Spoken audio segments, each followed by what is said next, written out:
ভাব আর আগুন। এই মেইল এখন তোমাকে তোমার পাস্ট লাইফের দিকে নিয়ে যাচ্ছে। আমি রিভার্স কাউন্টিং করছি 10 থেকে 0। গায়ের যত শক্তি আছে দরজাটাকে ধাক্কা দিয়ে খোলো। 1 2 1 3। দরজা খুলে গেছে। তুমি সামনের দিকে হাঁটতে থাকো। দেখো দূর একটা পাহাড়ের উপর থেকে একটা আলো ভেসে আসছে। তুমি শুধু সেই আলোর দিকে তাকিয়ে হাঁটতে থাকো। হাঁটার স্পিডটা একটু বাড়িয়ে দাও। দেখো তো তুমি পায়ে কি পরে হাঁটছো, খালি পায়ে না জুতো পরা পা।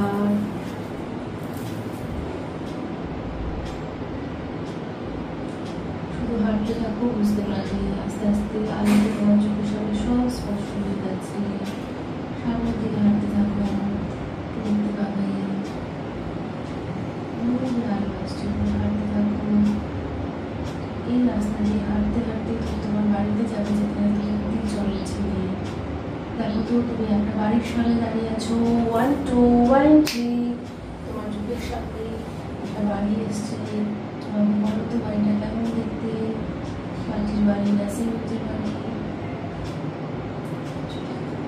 তুমি অন্ধকার আলো দেখছো, আলো দেখছো তো? তুমি দেখো আলোতে তোমার বাঁ দিকে একটা সরু গলিপথ আছে। ওই গলিপথটা দিয়ে আস্তে আস্তে হাঁটতে থাকো। আলো আছে, কোনো ভয় নেই। দেখো তোমার সামনে একটা সিঁড়ি আছে। সিঁড়িটা শুধু নিচের দিকে গেছে। আমি 1 থেকে 10 কাউন্ট করছি। প্রত্যেকটা কাউন্টে তোমার মধ্যে এখনো যেটুকু ব্লকেজ আছে, কষ্ট আছে বা নেগেটিভ এনার্জি আছে, সব নিয়ে নেবে। তুমি জাস্ট নিচের দিকে রাখতে থাকো আর হালকা হয়ে যাও। নামো নিচের দিকে। 1 2 3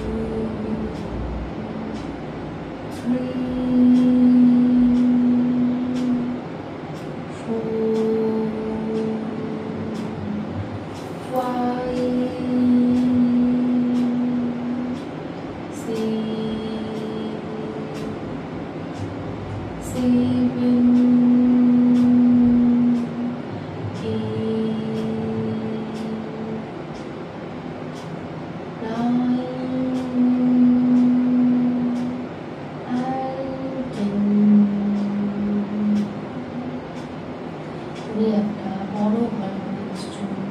পুরো সবুজ আলোতে ভর্তি এই ঘর। এই ঘরে দূরে দেখো একটা দরজা দেখা যাচ্ছে। তুমি হাঁটতে থাকো। যত তুমি হাঁটবে তোমার সারা শরীরে সবুজ আলো পড়ছে। এটা পৃথিবীর সেন্টার পয়েন্ট, মাদার আর্থ। তোমার শরীর থেকে যা কিছু টেনশন ছিল, অ্যাংজাইটি ছিল, ডিপ্রেশন ছিল, সব নিজের মধ্যে ফেলছে। তোমাকে একদম হালকা করে তুলছে। ওই গুহাটার কাছে যেতে হবে। তুমি ব্রিজটা দিয়ে খুব সাবধানে হাঁটো। দেখো তো খালি পায়ে হাঁটছো না জুতো করে হাঁটছো? সাবধানে হাঁটো। ব্রিজের মধ্যে জল থাকতে পারে।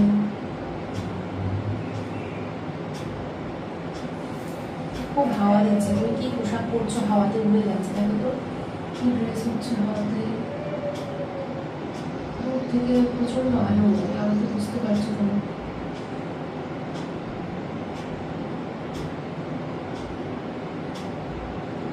সাবধানে হাঁটো ব্রিজটা থেকে। পুরোনো ব্রিজ হতে পারে। দেখো তো তুমি কি খালি পায়ে হাঁটছো ব্রিজের মধ্যে? সাবধানে যাও। নিচে কি অনেক জল আছে ব্রিজটার নিচে, নাকি শুকনো ব্রিজ? মানে নিচেটা শুকনো আছে? শুকনো আছে। তুমি যাও। দেখো তো এই গুহাটার কাছটায় যাও। দেখো তো গুহাতে কেউ আছে? তুমি ওখানে এসছো কেন? তোমার আশেপাশে কি কেউ আছে? তুমি একা একা কেন ব্রিজ থেকে এসে গুহাটার কাছে গেলে? তুমি ডাকো তো। দেখো দূর থেকে না কোনো মানুষ কিংবা কোনো পশু পাখির আওয়াজ আসছে। দেখো 1 2 1 3। তুমি কিছু আনতে গেছো না? তুমি এখানেই থাকতে। দাঁড়িয়ে আছো? হারিয়ে গেছো? আচ্ছা, তোমার বয়স কেমন দেখো তো?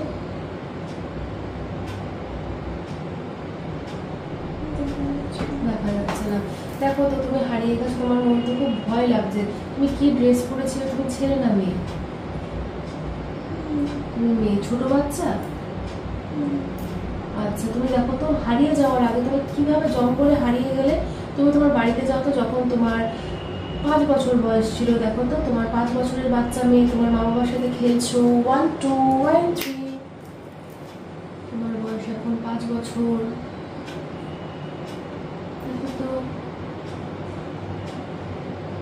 দেখো তোমার মা রান্নাঘরে রান্না করছে।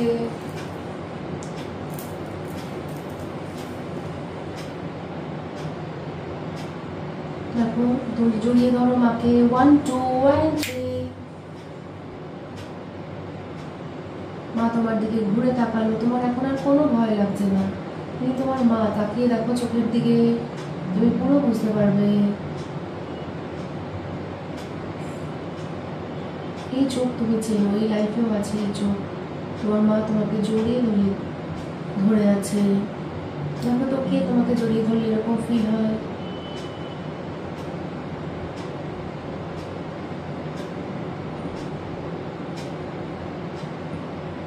তোমার এখন কোনো ভয় লাগছে না।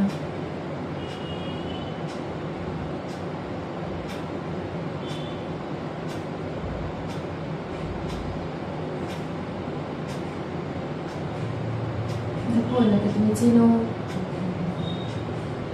তোমার বাড়িটা কেমন ছিল দেখো তো। তুমি বাড়িতে একা একা খেলছো, তুমি ছোট্ট একটা 5 বছরের বাচ্চা মেয়ে। 1 2 1 3। দেখো তো বাড়িটা কেমন তোমার।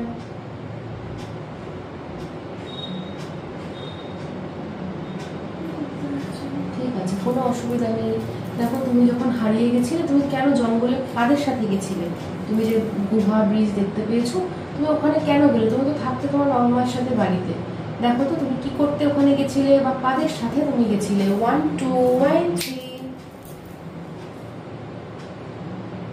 হারিয়ে যাওয়ার আগের মুহূর্তে ফিরে এসো, দেখো সেখানে কি হচ্ছিল, কেন তুমি একা একা ওখানে গেছিলে।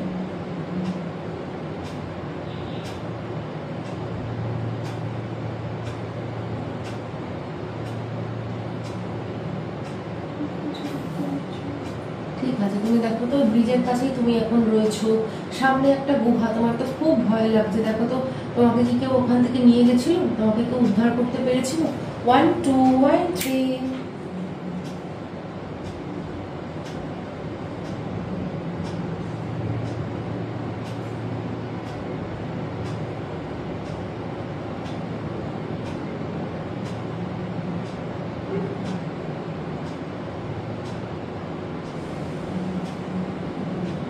দেখো তোমাকে কেউ ওখান থেকে নিয়ে যাচ্ছে, কেউ হয়তো তোমাকে দেখেছে তুমি ওখানে একা একা দাঁড়িয়ে রয়েছো। কে আসলো দেখো তো তোমার সামনে তোমাকে উদ্ধার করতে। 1 2 1 3।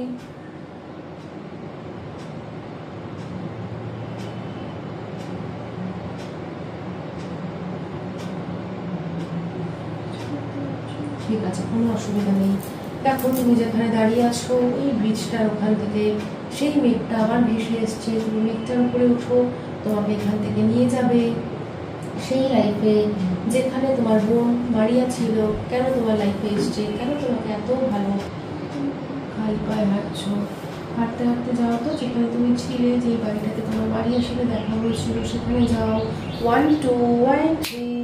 দেখো তুমি এখন একটা বাড়ির সামনে দাঁড়িয়ে আছো। বাড়িটা কেমন দেখতে বলো তো। একতলা বাড়ি না দোতলা বাড়ি।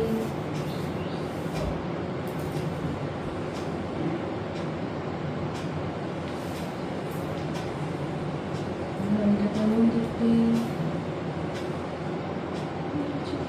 ঠিক আছে, কোনো অসুবিধা নেই। তুমি হাঁটতে থাকো রাস্তা দিয়ে, তুমি শুধু সামনের দিকে হাঁটতে থাকো। দেখো যেখানে মারিয়ার সাথে প্রথম তোমার আলাপ হয়েছিল সেই মুহূর্তে তুমি চলে যাও। দেখো মারিয়া তোমার সামনে এসছে। 1 2 1 3। কোনো একটা মানুষ তোমার সামনে এখন এসছে, যে তোমার সাথে কথা বলতে এসছে। দেখো তো কে এসছে, কোন ছেলে বা মেয়ে, কেউ একজন এসছে তোমার সাথে কথা বলতে, পেছন থেকে আসছে। তুমি তার গলার স্বর শুনতে পাচ্ছ, পেছন দিকে তাকাও, দেখো তো কে। 1 2 1 3।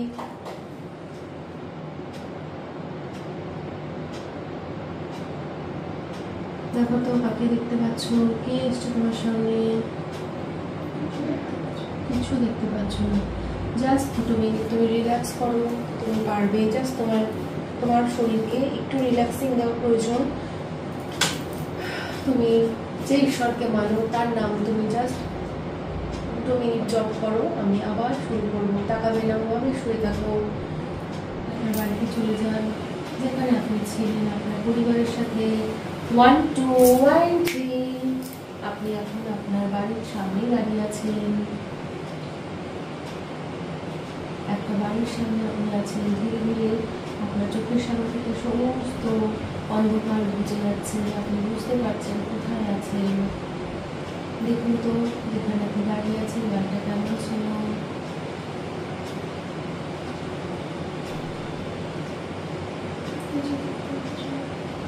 আলো থাকছে, অন্ধকার আছে, আলো আছে। আপনি আলোটার দিকে হাঁটতে থাকুন, ওই আলোটাই আপনাকে নিয়ে যাবে। আপনি শুধু হাঁটতে থাকুন, আর কিচ্ছু ভাবতে হবে না। আপনি অলরেডি ঢুকে গেছেন, আলো দেখতে পেয়েছেন। ওই আলোটা ঈশ্বরের আলো, অ্যাঞ্জেলের আলো। ওই আলোটাই আপনাকে নিয়ে যাচ্ছে।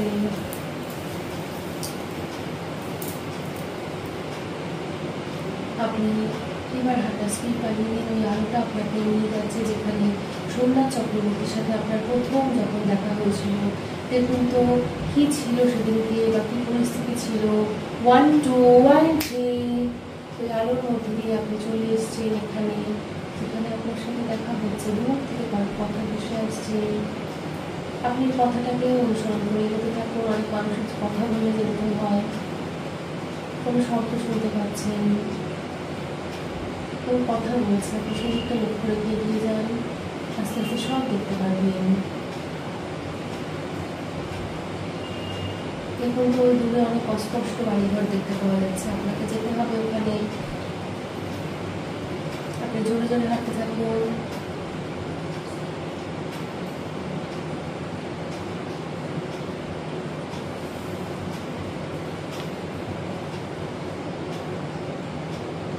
হাঁটতে থাকুন আপনি। দেখুন তো ওই দূরে বাড়িঘরগুলো কেমন ছিল। 1 2 1 3। আপনি হাঁটছেন, এখন চোখের সামনে স্পষ্ট হয়ে উঠেছে। বাড়িগুলো কি মাটির ছিল নাকি যেখানে গাছপালাও ছিল কিছু? শুধু অন্ধকার দেখছেন না আলো দেখছেন? কিছুই দেখতে পাচ্ছেন না।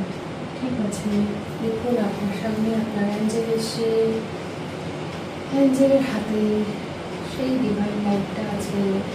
আপনার প্রেজেন্ট লাইফে যা কিছু আপনার ব্লকেজ আসছে সেগুলো তিনি সব ডিল করে দিচ্ছে। ওনার হাতে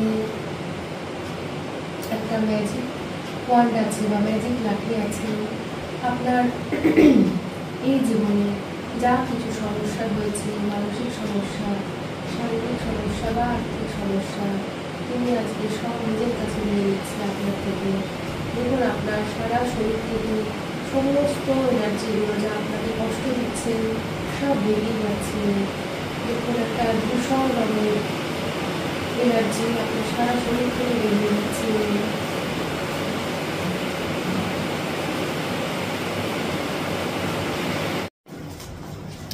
আমি বেঁচে আছি, সুস্থ আছি। তো কেমন একটা মানে কেমন যেন একটা অদ্ভুত ফিলিংস না। আমি কিছু দেখতে পাইনি, মিথ্যে কথা বলবো না, আমি কিছু দেখতে পাইনি। জাস্ট একটা ব্রিজ দেখেছি, একটা গুহা দেখেছি। আদারওয়াইজ আমি কোনো মানুষের মুখ দেখতে পাইনি, নিজেকেও দেখতে পাইনি, কিছু দেখতে পাইনি। তবে হ্যাঁ, ম্যাডাম তো অনেকক্ষণ ধরে অনেক কিছুই বলছিলেন। তো 1 থেকে 10 যখন ম্যাডাম কাউন্ট করছিলেন, যে 1 2 3 1 থেকে 10 কাউন্ট করছিলেন, তখন আমি ফিল করছিলাম যে আমার বডিটা এখানে শুয়ে আছে, বাট আমার শরীর থেকে কিছু একটা প্রচণ্ড প্রেশার দিয়ে বেরিয়ে যাচ্ছে বা বেরোনোর চেষ্টা করছে। আমি সেইটা ফিল করতে পেরেছি। যে যতবার করে ম্যাডাম বলছেন, মানে থেরাপিগুলো চলছে, তখন আমি ফিল করছি যে আমার শরীরটা জাস্ট বিছানায় রয়েছে। আমার শরীরের ভেতর থেকে কিছু একটা খুব প্রেশার দিচ্ছে বেরিয়ে যাওয়ার জন্য, বাট বেরোচ্ছে না। হতে পারে বা মেবি বেরোচ্ছে, জানি না, বাট প্রেশার ক্রিয়েট হচ্ছে একটা, সেটা আমি ফিল করতে পেরেছি। আদারওয়াইজ খুব সুন্দর এক্সপিরিয়েন্স একটা, মানে হিলিংয়ের জন্য অনেকে এখানে আসে, তো খুব সুন্দর একটা এক্সপিরিয়েন্স আজকে আমার। কিন্তু পাস্ট লাইফ সেরকম কিছু দেখতে পাইনি।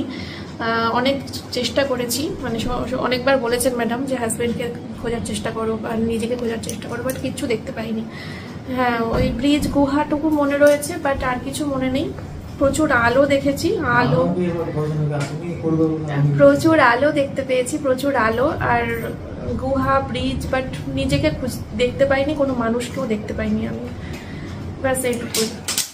তো দেখা যাক, এখন সোমনাথকে শোয়াবো আমি ওকে একবার করাবো, কারণ এই ম্যাডাম বললো যে এখানে এমন প্রচুর মানুষ এসেছে যে কাপল হিসেবে এসেছে, হাজব্যান্ড ওয়াইফ, তো বউগুলো দেখতে পাচ্ছে না, কিন্তু বউ দেখতে পাচ্ছে, কিন্তু তার হাজব্যান্ডকে করানোর পর তার হাজব্যান্ড কিন্তু দেখতে পাচ্ছে।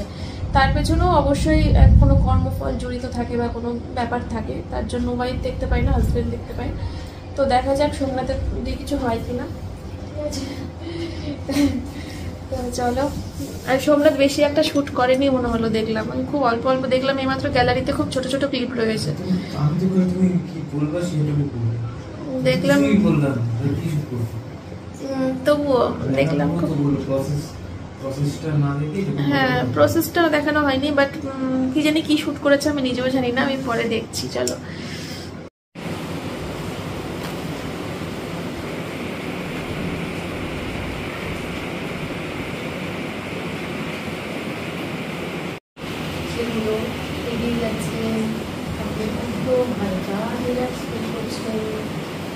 আস্তে আস্তে এই লাইটটাও ফুটে উঠছে, আর আপনাকে একদম হালকা রিল্যাক্স ফিল করাচ্ছে।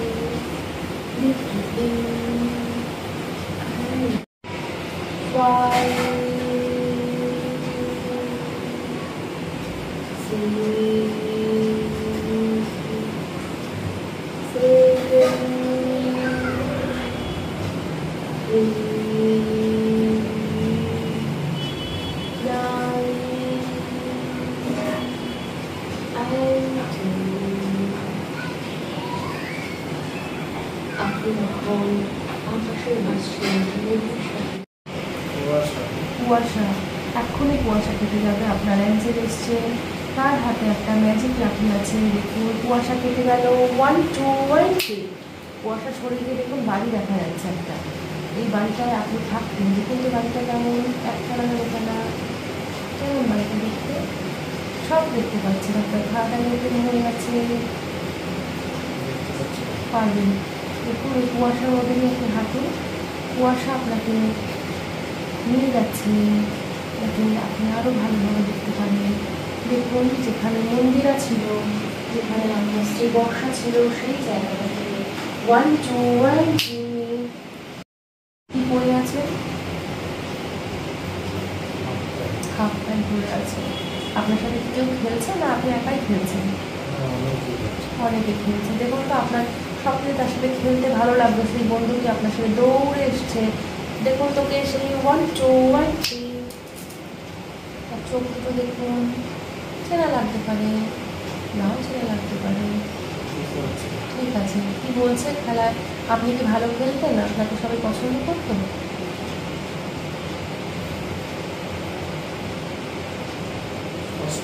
অস্পষ্ট, ঠিক আছে। দেখুন খেলছেন, খুব মজা করছেন, খেলা শেষ হয়ে গেল, এবার তো বাড়ি ফিরতে হবে। আপনি বাড়ি ফিরে এসছেন, খেলা শেষে হাত পা ধুলো মাখা। দেখুন আপনি বাড়ি এসছেন, 1 2 1 3। দেখুন তো বাড়িটা কেমন। আপনার মা আপনাকে বলছে হাত পা ধুয়ে দিতে। কি ড্রেস পরে আছে আপনার মা, সব বুঝতে পারছেন, কারণ আপনার কাছে সেই বলটা আছে আপনার পেছনে। 1 2 1 3। দেখুন বাড়িটা কেমন, ছোট বাড়ি না বড় বাড়ি?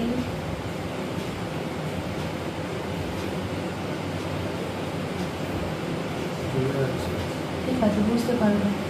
আপনার পেছন থেকে আপনার বাবা ডাকছে, আপনি তো খেলে ধুলে বাড়িতে ফিরেছেন, তিনি আপনাকে কিছু বলছেন। দেখুন তো কি বলে ডাকছে, কেউ একজন ডাকলো 1 2 1 3। আপনার সামনে একজন ব্যক্তি এসছেন। দেখুন কি পড়ে আছে, তার চোখ দুটোই বা কেমন ছিল।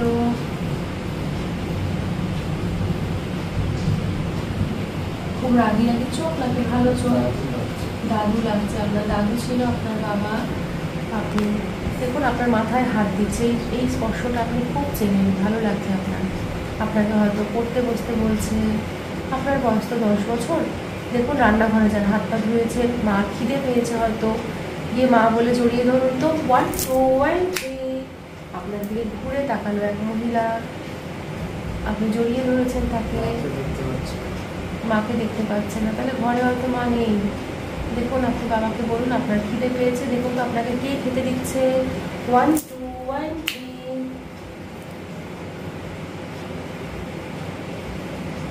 আপনি খেলা করে বাড়ি এসছেন, খুব খিদে পেয়েছে আপনার, দেখুন তো কি খেতে দিয়েছে আপনার বাবা আপনাকে।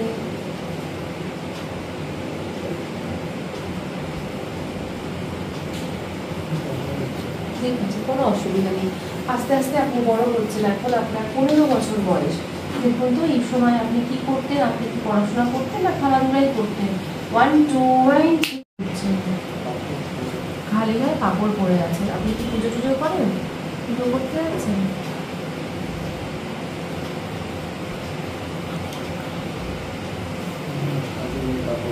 খালি গায়ে কাপড় পরে আছে, দেখুন তো আশেপাশে ঘরের মধ্যে আছেন নাকি বাইরে রয়েছে।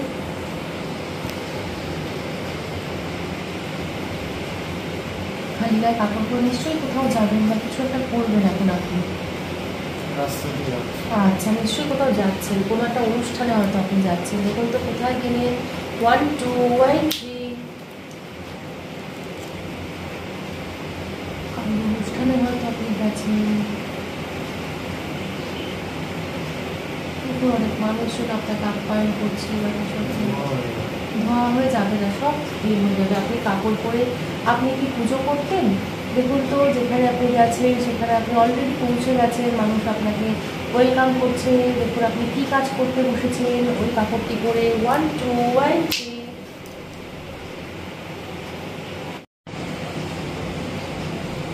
আপনি অল্প বয়স থেকেই পুজো পাঠ শুরু করেছেন আপনার বাবার সাথে, আপনার ভালো লাগবে এই কাজটা করতে। আপনি পুজোয় বসুন, দেখুন সব লোক এসছে গ্রাম থেকে, দেখুন পুজো শেষ হয়ে যাচ্ছে, মায়ের কাছে যা মন চায় প্রার্থনা করুন, মা আজকে আপনার সব কথা শুনবেন। আপনি নিষ্ঠা ভরে পুজো দিচ্ছেন,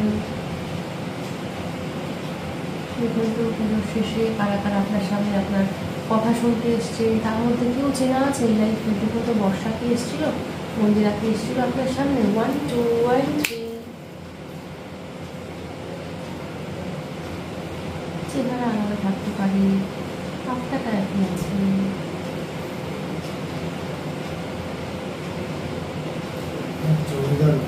একটা জমিদার বাড়ি, দেখুন জমিদার বাবু এসছে আপনার সামনে, তার আপনার পুজো তার খুব পছন্দ হয়েছে, যেহেতু আপনি বাচ্চা ছেলে। বৌমা ছিল, দেখুন তো বৌমার দিকে ভালো করে তাকান তো, ওনাকে চেনেন আপনি, একটা আছে আপনার সাথে। বর্ষা জমিদার বাড়ির বৌমা ছিল, সে বড়লোক ছিল, আপনি পূজারী ব্রাহ্মণ, আপনি কি তাকে ভালোবেসেছিলেন মনে মনে। 1 2 1 2।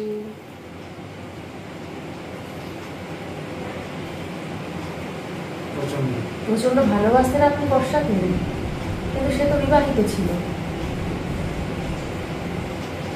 আপনি কি তাকে বিয়ের আগের থেকেই পছন্দ করতেন, ওই জমিদার বাড়ি বউ হয়ে যাওয়ার আগের থেকেই। দেখুন তো মন্দিরা বাবা মারছে কেন, জমিদার বাড়ির বউকে ভালোবেসেছেন বলে। কি বলছে মা, মেরে মেরে বাবা কি বলছে একটু শুনুন তো, সব বুঝতে পারবেন।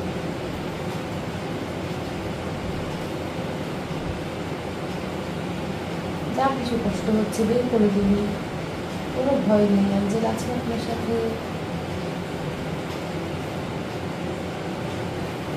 আচ্ছা, যেদিনকে আপনি জমিদার বাড়ির বউ মন্দিরা বা বর্ষাকে প্রথম দেখেছেন, দেখুন তো কেন আপনি ওকে ভালোবেসে ফেললেন, আপনি কি তার পূর্ব পরিচিত ছিলেন। 1 2 1 3। আপনার সাথে আজকে বর্ষার প্রথম পরিচয় হয়েছে, দেখুন তো কোথায় পরিচয়টা হয়েছিল।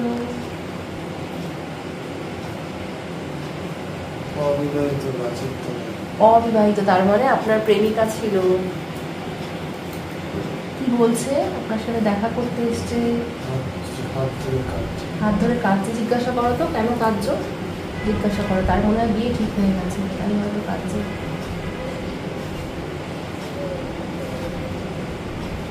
তুমি ওকে সান্ত্বনা দাও,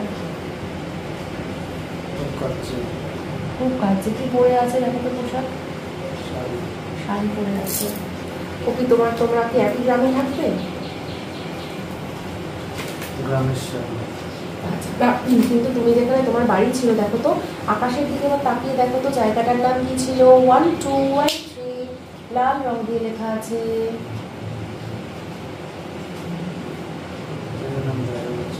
ঠিক আছে, কোনো অসুবিধা নেই। তুমি ওকে সান্ত্বনা দাও। তুমি কি ওকে বিয়ে করার প্রতিশ্রুতি দিয়েছিলে? আচ্ছা, তুমি কান্না করে কি বলছে দেখো তো?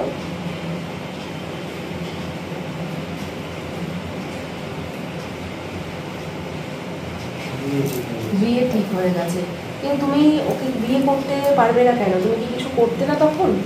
কি বলছো তুমি দেখো তো? তোমার খুব অসহায় লাগছে, কিন্তু তবুও জিজ্ঞাসা করো তুমি। 1 2 1 3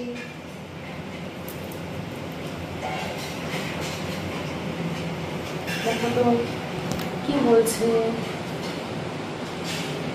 তুমি কি ওকে বিয়ের প্রতিশ্রুতি দিয়েছিলে? তুমি তো খুব ভালোবাসতে মন্দিরাকে। সমাজ মানবে না? কেন মানবে না? তুমি ব্রাহ্মণ ছিলে, ও কি ব্রাহ্মণ ছিল না?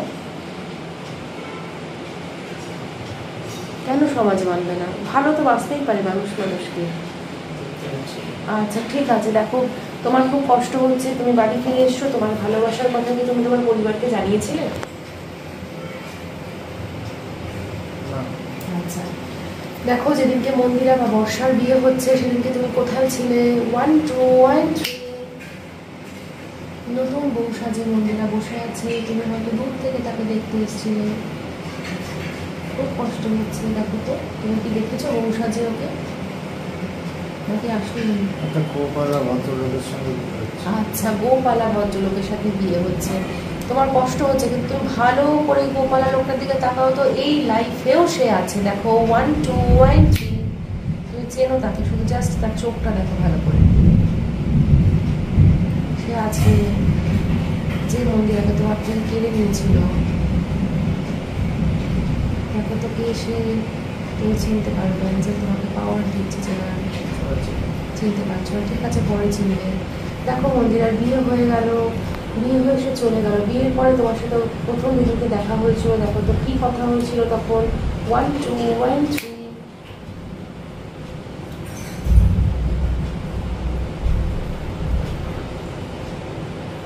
হয়তো গোপনেই দেখা করতে এসছো তোমরা, এটা কেউ জানে না, কারণ সে এখন জমিদার বাড়ির বউ। দেখা হয়নি?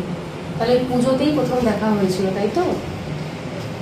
আচ্ছা, তুমি পুজো করতে গিয়ে দেখা হয়েছিল, কিন্তু কি করে বুঝলো যে তুমি মন্দিরাকে ভালোবাসতে? ওখানে কি কেউ তোমাদের চাউনি দৃষ্টি এসব দেখে বুঝে ফেলেছিল, অনুমান করেছিল?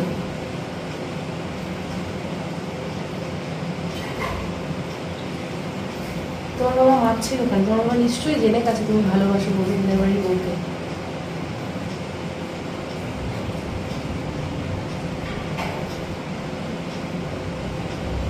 দেখো তো তোমার বাবা মারছে, তুমি বাবাকে কি বলছো? আর বাবাই বা তোমাকে কি বলছে, কি বলে বলে মারছে? 1 2 1 3 বর্ষার বর মারছে। তুমি এবার চিনতে পারবে। দেখো তো এই রাগ, এই হিংস্রতা কার চোখে তুমি দেখেছো? চোখ তুমি চেনো, যখন তোমার গায়ে মারছে তুমি এই স্পর্শটাও চেনো। খুব কাছের এই লাইফে কেউ আছে যে প্রতিহিংসা নেওয়ার জন্য এই লাইফেও ফিরে এসছে তোমাদের জীবনে। দেখো তো 1 2 1 3 তুমি চেনো, তুমি চেনো। তোমার খুব কষ্ট হচ্ছে এত অত্যাচার, এত অপমান সহ্য করতে করতে। সে এই অপমান শোধ নেওয়ার জন্য এসছে এই লাইফে। দেখো তো কে সে?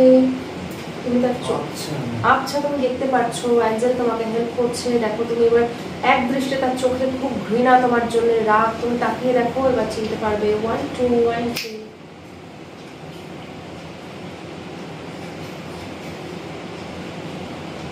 তুমি চেনো ওই দৃষ্টি। ঠিক আছে, দেখো যখন তোমাকে মারলো তুমি মার খেয়ে কি করলে? তুমি তুই গ্রামে ছিলে না তো চলে আসলে না? অন্য কোথাও চলে গেলে গ্রাম ছেড়ে, নাকি ওই গ্রামেই থাকতে? কারণ তারা তো জমিদার আর তোমরা পূজারী ব্রাহ্মণ, অত ক্ষমতা নেই তোমাদের।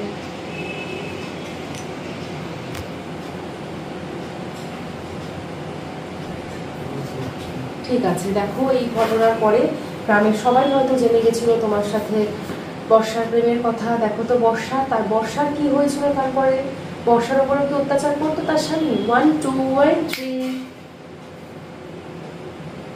তুমি লোক মারফত জানতে পেরেছো বর্ষা কেমন আছে।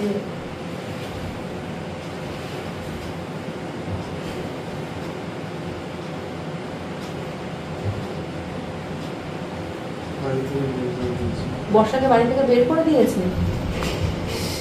বের করে কোথায় গেল? দেখো তো বর্ষা তো এখন অসহায়। দেখো তো সে বর্ষা এখন কোথায় গেল।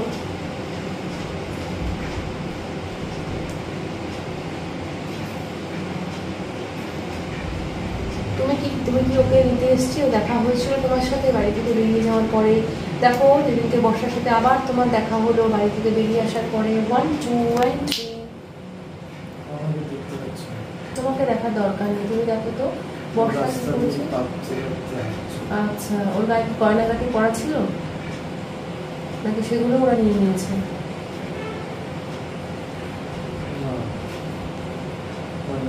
গয়না ছিল। ওকে দেখতে কেমন ছিল?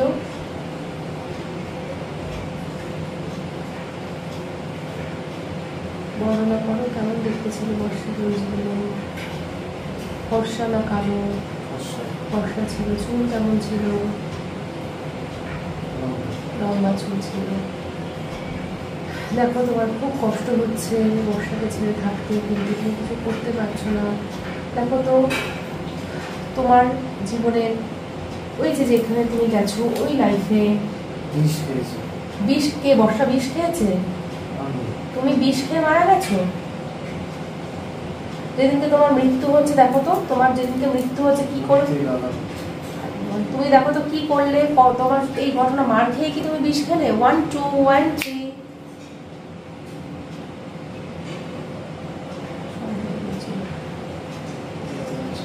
ঠিক আছে, দেখো তো তোমার মৃত্যু হচ্ছে, তুমি বিষ খেয়েছো, তোমাকে কি কেউ বাঁচাতে এসেছিল? 1 2 1 3। তোমাকে কেউ বাঁচাতে আসেনি, বিষ খেয়েই তোমার প্রাণটা বেরিয়ে গেল। আচ্ছা, ওই জন্যই তুমি নিজেকে দেখতে পাচ্ছিলে না। তুমি দেখো যখন তোমার শরীর থেকে তোমার প্রাণটা বেরিয়ে আসছিল তখন তোমার কি মনে হয়েছিল? এত কষ্টকর একটা অধ্যায় শেষ হয়ে গেল। দেখো তো কি মনে হয়েছিল? 1 2 1 3। তখন বিষের যন্ত্রণা ছটফট করছিলে, কি মনে হয়েছিল তখন?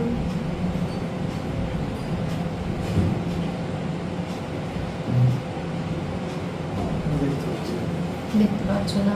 দেখো তোমার আত্মাটা শরীর থেকে আস্তে আস্তে বেরিয়ে যাচ্ছে, নিচে তোমার মৃতদেহ পড়ে আছে। তুমি এখন ওপর থেকে সব দেখতে পাচ্ছ। তোমার সাথে তোমার স্পিরিট গাইড আছে। তুমি এখন হায়ার সেলফের সাথে বসে আছো একটা শুদ্ধ আলোর জ্যোতি।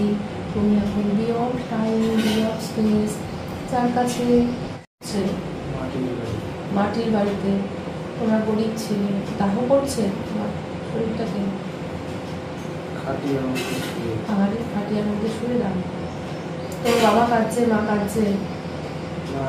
মা নেই, ওই জন্য মা কাঁদছে। বাবা কাঁদছে, খুব কাঁদছে। তোমার দাদু খুব কাঁদছে। দাদু, হ্যাঁ। দেখো তো বর্ষা কি খবরটা পেয়েছিল? মন্দিরাকে খবরটা পেয়েছিল তুমি এত অপমান সহ্য করতে না পেরে মারা গেছো। ওকেও তো বাড়ি থেকে বের করে দিয়েছে, রাস্তায় রাস্তায় ঘুরছে। তুমি এখন সব দেখতে পাচ্ছ কারণ তুমি সুইসাইড করেছো। তোমার এত তাড়াতাড়ি তো মৃত্যু হবে না। তুমি দেখো তো তোমার মৃত্যুর পরে বর্ষার কি অবস্থা হয়েছিল? তাকে কি শ্বশুর বাড়ি থেকে ফিরিয়ে নিয়েছিল? এত কষ্টের জীবন। 1 2 1 3।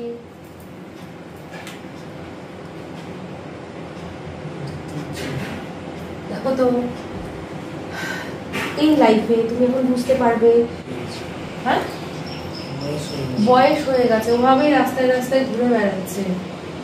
কিন্তু এইভাবে একটা মানুষ, ওর বাপের বাড়ি তো ছিল, তাহলে বাপের বাড়ির লোক ওকে আশ্রয় দেয়নি। 1 2 1। দেখো বর্ষার তো মা বাবা ছিল, তারা কেউ ওকে থাকতে দেয়নি। তুমি এখন দেখো তো ওকে তাড়িয়ে দেওয়ার পরে ওর স্বামী কি আবার বিয়ে করেছিল? 1 2 1 3। ওই গ্রামের জমিদার যে এত অত্যাচারী ছিল, তোমাকে অপমান করে মেরেছে, ওকে বিয়ে করেছে। আচ্ছা, গ্রামেরই মেয়ে ছিল। পাশে থাকতো। সে কি তোমাকে কি সে পছন্দ করতো বা তোমাকে চিনতো বিয়ের আগের থেকে? জমিদারের ছেলেকে চিনতো। আচ্ছা আচ্ছা, তোমার সাথে যে মন্দিরার প্রেম ছিল কে জানিয়েছিল দেখো তো? 1 2 1 3 জমিদারের কানে কথাটা কে তুলেছিল? সে জানলো কি করে এত গোপন কথা? বুঝলে?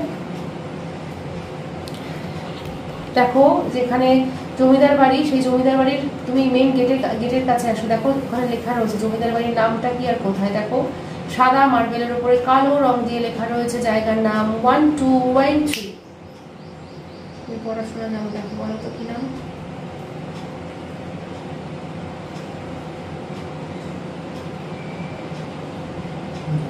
ঠিক আছে, তুমি সালটা দেখো, ওখানে সাল লেখা রয়েছে, যে সালে তোমার এইখানে এই এতগুলো ঘটনা ঘটলো। দেখো তো কোন সাল, 4টে সংখ্যা, বড় 4টে সংখ্যা আমাকে। রায়ভিলা 1933। তার মানে রায় ছিল টাইটেল, রায়ভিলা। দেখো এত কিছু করলো, কিন্তু জমিদার বাবু কি জানতে পারলো শেষ পর্যন্ত যে মন্দিরাই আসল কালপ্রিট, মানে মন্দিরা কালপ্রিট ছিল না, মন্দিরা অসহায় ছিল, কালপ্রিট ছিল। দেখো তো জমিদার খুশি। কেন খুশি? কি ওরা জমিদার আগেই সম্পর্ক ছিল নাকি পরে হয়ে? জমিদারের ছেলের সম্পর্ক ছিল। ছেলেকে না জমিদারকে? ছেলেকে, মানে ছিল ছেলের বউ ছিল। মানে ওর জায়গাটাই মানে মন্দিরে বর্ষার বরের সাথে হয়েছিল। দেখো তো এরপরে কি। আর দেখো তো শয়তানি করেছিল, তার পরিণতি কি হয়েছিল? 1 2 1 3 বিধবা হয়ে গেছে। ওকে অল্প বয়সে বিধবা হয়েছে। দেখো তো কি করে বর মরে গেল, মানে বর্ষার স্বামী আসলে একই ছিল। দেখো তো কি করে মারা গেল? 1 2 1 3।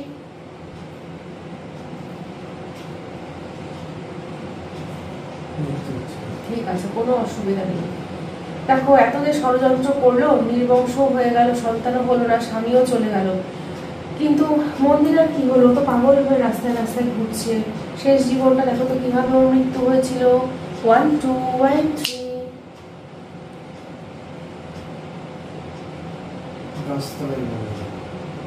গাছতলায় মরে গেছে।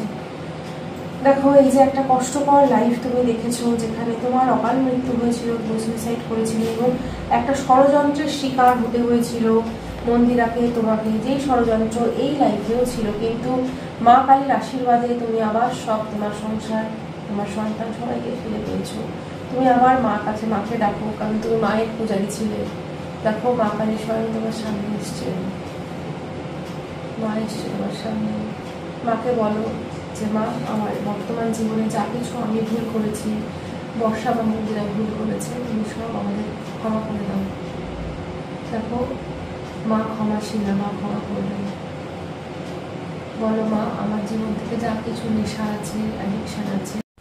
তো বন্ধুরা দেখতেই পেলে তোমরা যে আমি তো মানে আমার শরীর থেকে কি একটা বেরোবো করেও বেরোলো না, কিন্তু আমার পিছনে কিন্তু ম্যাডাম অনেকটা সময় দিয়েছেন, কিন্তু তবুও আমার সাথে ঠিক মতো হলো না। তো সোমনাথ কিন্তু অনেকটাই দেখেছে, এখন সোমনাথ এখানে একটু রিল্যাক্স করছে, ওর মাথাটা একটু ভার। আর যদি আমার এই ভিডিও দেখে তোমরা কেউ পিএলআর করাতে চাও, তো ম্যাডামের সাথে কিভাবে যোগাযোগ করতে হবে? হ্যাঁ, আমার হোয়াটসঅ্যাপ নাম্বারটা ও দিয়ে দেবে, আমি ডেসক্রিপশন বক্সে দিয়ে দেবো, আর আমি ডিটেইলসটা পাঠিয়ে দেবো। সবাই ভালো থাকবেন, আর ওর চ্যানেলটাকে সবাই ফলো করবেন। খুব ভালো একটা মেয়ে, খুব সুইট একটা মেয়ে। ভুল আমাদের সবার জীবনে থাকে, আমরা কেন পাস্ট লাইফটা দেখবো, নিজের জীবনে যে প্রবলেমটা আমরা কেন ফেস করছি, অ্যাকচুয়ালি ওর লাইফে যা যা প্রবলেম ছিল সেটা এই লাইফ থেকে আসেনি, সেটা ভালোটাও ওর এই লাইফ থেকে আসেনি, খারাপটাও আসেনি, তো সেটার জন্য দেখতে এসছে। তো আমি খুব খুশি যে ও দেখতে পেরেছে, যে গিল্ট ফিলিং গুলো ছিল সেটা থেকে ও রিলিজ করতে পেরেছে। সোমনাথের দেখা মানে আমার দেখা একই তো ব্যাপার হলো।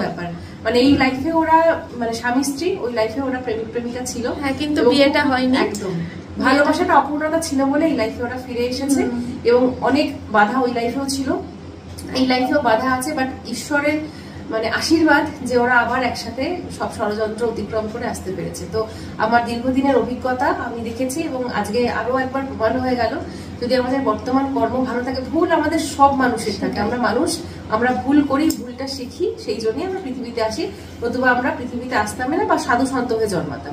তো ভুল আমরা প্রত্যেক মানুষই করি, তো ভুলটা রেকটিফাই করার জন্য, যেমন পরীক্ষা হলে ভুল করলে টিচার আমাদের কারেকশন করে দেয়, তো আমাদের কর্ম, আমাদের ডিভাইন আমাদের কারেকশন করার জন্য এই প্রসেসগুলো আনা হয়।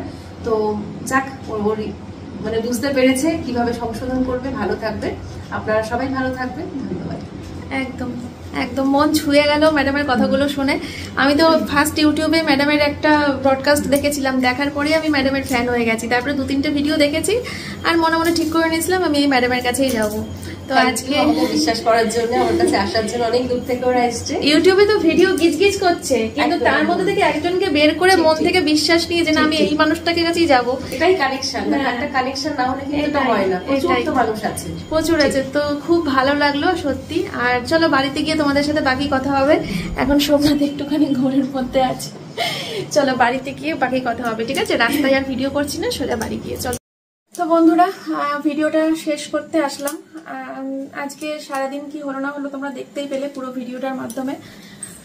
তো সে বিষয়ে কিছু কথা বলে তারপরে ভিডিওটা শেষ করব। কারণ কতটা কি বুঝেছো, কতটা কি শুনেছো জানি না। ওখানে তো প্রচুর মানে বৃষ্টি পড়ছিল, তো বৃষ্টির আওয়াজ হচ্ছিল, ফ্যান বন্ধ ছিল, কিন্তু বৃষ্টির আওয়াজে দেখলাম যে ম্যাডামের আওয়াজ বা সোমনাথের আওয়াজ খুবই অস্পষ্ট এসে থাকতে পারে। জানি সবাই নিখুঁতভাবে শুনেছো, তারপরেও ভাবলাম যে তোমাদেরকে আমি নিজের মুখে একবার বলে তারপরে ভিডিওটা এন্ড করি।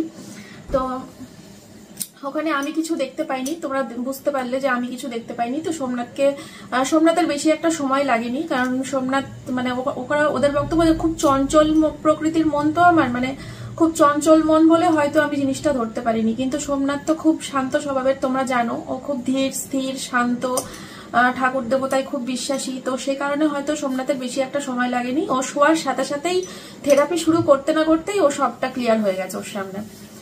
তো সোমনাথ যেটা দেখতে পেয়েছিল, ওর মাটির বাড়ি ছিল, মাকে দেখতে পাইনি, ওর বাবা ছিল, ওর এই জন্মের যে দাদু, এই জন্মের দাদু ওর আগের জন্মের বাবা ছিল। আর আমার বাপের বাড়ি সম্বন্ধে কিছু দেখতে পাইনি। অবিবাহিত অবস্থাতে দেখতে পেয়েছিল সোমনাথের সাথে একটা গাছের তলায় ওর হাত ধরে আমি প্রচন্ড কান্নাকাটি করছিলাম, কারণ সমাজ আমাদের সম্পর্কটা মেনে নেয়নি, আর সমাজ মেনে নেয়নি, আর হচ্ছে আমার বিয়ে ঠিক হয়ে গেছিল, সে কারণে ওর হাত ধরে প্রচন্ড কান্নাকাটি করছিলাম। তারপরে আমার জমিদার বাড়িতে বিয়ে হয়, উঁচু দালান বাড়ি ছিল, কালী পুজো হচ্ছিল, সেটাও দেখেছে। আর ওই বাড়ির জমিদার বাবুর ছেলের সাথে আমার বিয়ে হয়েছিল, সেটাও দেখেছে। তারপর মানে এটা কি বলতো, মানে পুরো জীবনটা ধরে একেবারে পাই টু পাই তো দেখা সম্ভব না।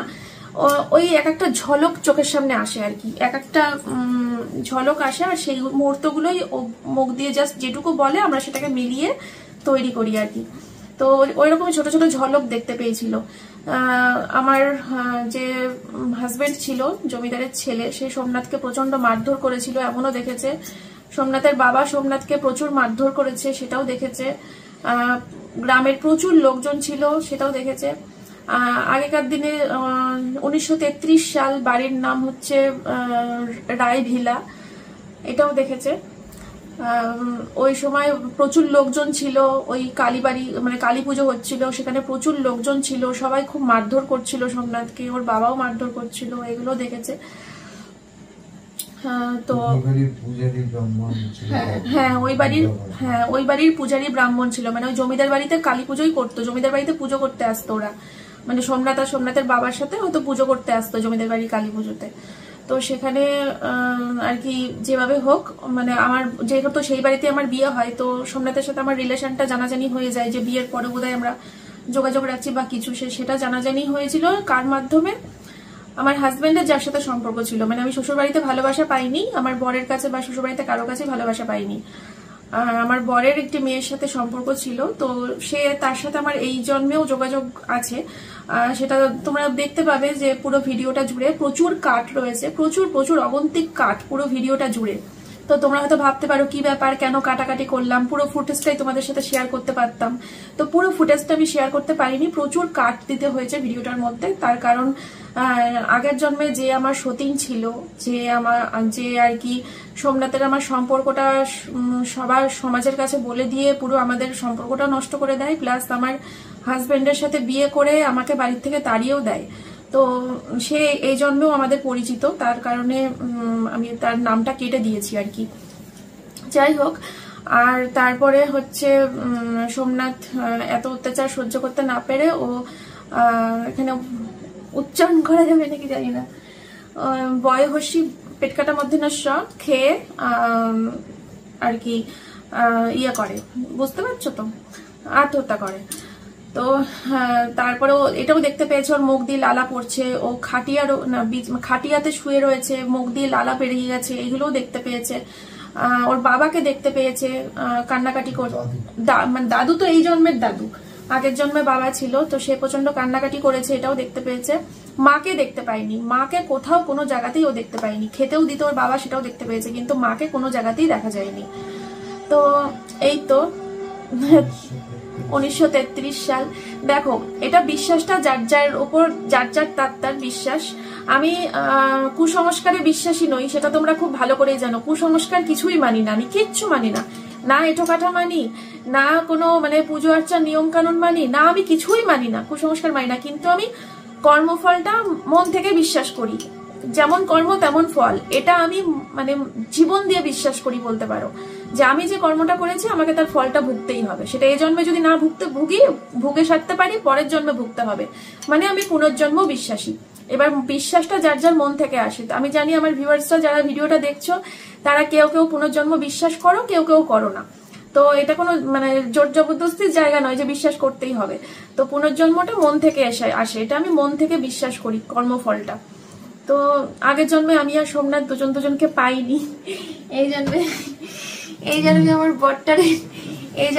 বরটারে পাইছি, তো আমি খুব খুশি। আর মানে এটা ভেবেও কেমন যেন লাগছে আমার, মানে অন্যরকম এটা লাগছে। সোমনাথ এটাও দেখেছে যে আমার খুব বয়স হয়ে গেছিল, মানে ও তো অল্প বয়সেই ওইভাবে নিজেকে শেষ করে দিয়েছিল, আমার অনেক বয়স হয়ে গেছিল, রাস্তায় রাস্তায় পাগলের মতো ঘুরছিলাম। তারপরে হচ্ছে অনেক বয়স হয়ে গেছিল, গাছতলায় আমার মৃত্যু হয়েছে, গাছের নিচে গাছতলায় মৃত্যু হয়েছে শ্বশুরবাড়ি থেকে তাড়িয়ে দেওয়ার পর। মানে আমার বর তো মেয়েটাকে বিয়ে করেছিল, অন্য একটা মেয়েকে। তো এগুলো সব দেখেছে। আর আরেকটা কি যেন বলতে গেলাম তোমাদেরকে, তো এটাই আগের জন্মে পাইনি, তো এই জন্মে হয়তো সে কারণেই পেয়েছি। আর এই জন্মেও কিন্তু আমাদের সম্পর্কটা বিয়ের আগে কেউ মেনে নেয়নি, না ওর বাড়ি থেকে না আমার বাড়ি থেকে। তো আমাদেরকে পালিয়ে বিয়ে করে আমাদের দুজনার সেই অতৃপ্ত বাসনা আগের জন্মে, সেটা এই জন্মে এসে পূরণ করতে হয়েছে। আর আমি দেখতে না পাওয়ার এই যে মন চঞ্চল, এটাও একটা কারণ, প্লাস এটাও একটা কারণ হতে পারে এই যে সোমনাথ দেখেছে যে আমি মানে পাগল হয়ে গিয়েছিলাম, আমার মাথা নষ্ট হয়ে গেছিল, আমি রাস্তায় রাস্তায় কাঁদছিলাম, ঘুরে ঘুরে পাগল হয়ে গেছিলাম, গাছতলায় মরে গেছি, মানে পাগলের মতো হয়ে গেছিলাম। তো এগুলো যে ও দেখেছে এটাও একটা কারণ হতে পারে, কিন্তু যে আমি কিছু দেখতে পারিনি। কারণ ম্যাডাম এটাও বলেছে যে তুমি যদি পাগল হয়ে গিয়ে থাকো আগের জন্মে, মারা যাওয়ার আগে তোমার স্মৃতিশক্তি নষ্ট হয়ে গেছে, তুমি পাগল হয়ে গেছো, তাহলে তুমি মনে করবে কি করে, তোমার সোলটা গিয়ে সেইটা দেখবে কি করে যে তুমি আগের জন্মে কি ছিলে? কারণ তোমার সোলটা তো আগের জন্মে পাগল অবস্থায় তোমার মৃত্যু হয়েছে। তো আমার যদি আগের জন্মে পাগল অবস্থায় মৃত্যু হয়ে থাকে, আমার মাথা নষ্ট হয়ে গিয়ে থাকে, তাহলে তো আমার সোলের পক্ষে সেটা দেখা সম্ভব না, কারণ কিছুই দেখতে পাবো না, স্বাভাবিক। শুধু ওই যে আমি দেখতে পেয়েছিলাম কি ব্রিজ, গুহা, আমি হারিয়ে গেছি, আমি শুধু এইটুকুই বলতে পেরেছিলাম ম্যাডামকে, আর কিচ্ছু দেখতে পাইনি। এবার সেটাও ম্যাচ খেয়ে যাচ্ছে। তারপরে ওর বাবাকেও ফোন করেছিল যে ওর বাবার জন্মসাল জানার জন্য, যে ওর দাদু যেহেতু আগের জন্মে বাবা ছিল, তো সেটাও কিন্তু আমরা ক্যালকুলেশন করে দেখেছি, সেটাও ম্যাচ খেয়ে গেছে। আর বাকিটা ভবিতব্য, বাকিটা ঈশ্বর জানেন। আমি তো মন থেকেই বিশ্বাস করেছি। আর আমি মানে একটা অন্যরকম লাগছে, বাড়িতে আসার পর থেকে খুব মাথা যন্ত্রণা করছিল, চা খেয়েছি কড়া করে, বাম লাগিয়েছি, ওষুধ খেয়েছি, চুলে চিপচিপে করে তেল দিয়ে দিয়েছে আমার মা, মাথা টিপে দিয়েছে অনেকক্ষণ, তারপরে শরীরটা ঠিক হয়েছে। কেমন লাগছিল শরীরটা। আর এই তো এটাই বলার ছিল। আর কোনো পয়েন্ট মিস করে গেলাম কেন কিনা জানি না, আর কোনো পয়েন্ট মিস করেছি? সবই তো বললাম তোমাদেরকে। ওই বাড়ির মানে ওই জমিদার বাড়ির ব্রাহ্মণ ছিল, এরা পুজো করতে যেত বাবার সাথে ছেলে। হ্যাঁ, কাপড় পরে খালি গায়ে, এটা ও দেখেছে, কাপড় পরে খালি গায়ে কাপড় পরে খালি গায়ে যেত, তো সেটাও দেখেছে। তো একটা সত্যি অন্যরকম একটা ফিলিংস। তো তোমরাও চাইলে ম্যাডামের কাছে গিয়ে কিন্তু PLR করাতে পারো। আমি ডেসক্রিপশন বক্সে ম্যাডামের নাম, ফোন নাম্বারটা দিয়ে দেবো, তোমরা চাইলে ম্যাডামের সাথে দেখা করতে পারো, ঠিক আছে? ভীষণ ভালো লাগলো ওনার ওখানে গিয়ে, মনটা পুরো শান্ত হয়ে গেল। যাই হোক, এটা অন্যরকম লাগছে, আর কিছুই বলার নেই। আমি পুনর্জন্ম সত্যি খুব বিশ্বাস করি। কর্মফল জিনিসটা তো রয়েছে, বলো, আমরা আগে এই জন্মে যা কর্ম করছি তার ফলটা তো আমাদেরকে ভুগতে হবে। ভালো কর্ম করলে ভালো ফল পাবো, খারাপ কর্ম করলে খারাপ ফল পাবো। আর সেই ফলটা যে এই জন্মেই আমরা পেয়ে যাব তার কোনো ব্যাপার নেই, সেটা বাকি থেকেই যেতে পারে পরের জন্মের জন্য। যাই হোক, চলো আজকের ভিডিওটা এখানেই শেষ করছি। সবাই ভালো থেকো, সুস্থ থেকো। তোমরা তোমাদের মতামত কমেন্ট বক্সে জানিও। আজকের মতো এই পর্যন্তই রাখছি, টাটা। ঘুম পাচ্ছে।